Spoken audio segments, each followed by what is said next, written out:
Le prix du Pré au Roi, c'est une épreuve disputée sur 2400 mètres. Et à l'instant, c'est l'Allemand, le numéro 2, King's Messenger, qui a pris un bon départ à la corde, menant l'allure devant le grand favori, le numéro 1, Barentin.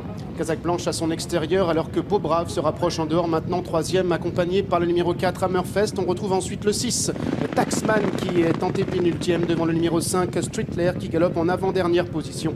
Quant au numéro 3, Fallon, il est en dernière position, alors qu'ils vont bientôt entrer dans le premier tournant. Deux concurrents de front, King's Messenger, Eduardo Pedroza à son extérieur, Barentin et Christophe Lemaire. Sur une deuxième ligne, le numéro 4, Hammerfest, vient avec le numéro 7, Beau Brave. En cinquième position à la corde, le numéro 6, c'est Taxman, avec le 5, Streetler, casaque blanc et rouge.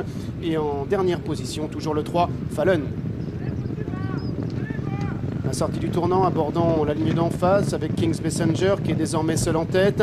Barentin est en deuxième place, Hammerfest est en troisième position, Beau Brave est quatrième devant Taxman ainsi que le numéro 5 Streetler. Quant à Fallon, numéro 3, il est toujours en position d'attente.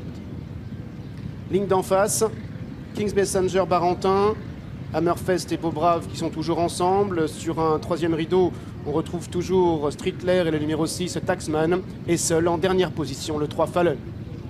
Fallon d'ailleurs qui est décalé à l'instant du sillage de l'avant-dernier et se rapproche un peu à l'extérieur, alors que le numéro 3, King's Messenger, a toujours les commandes. Barentin est deuxième, Hammerfest est troisième, devant le numéro 7, Beau Brave. En cinquième position, galope Taxman devant Streetler. Fallon se rapprochant maintenant à l'extérieur.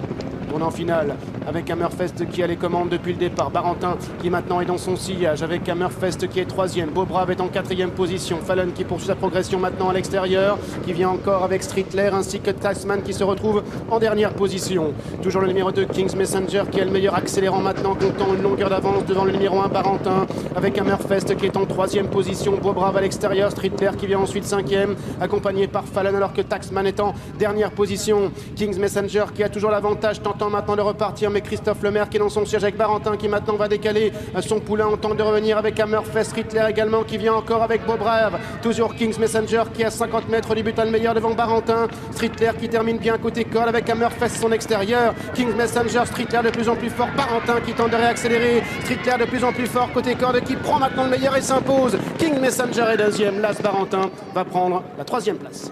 Première victoire aujourd'hui de Louis Boudron en tant qu'entraîneur, semble-t-il, pour ce numéro 5, Streetler, lui qui lui avait offert déjà son premier partant le 22 décembre dernier.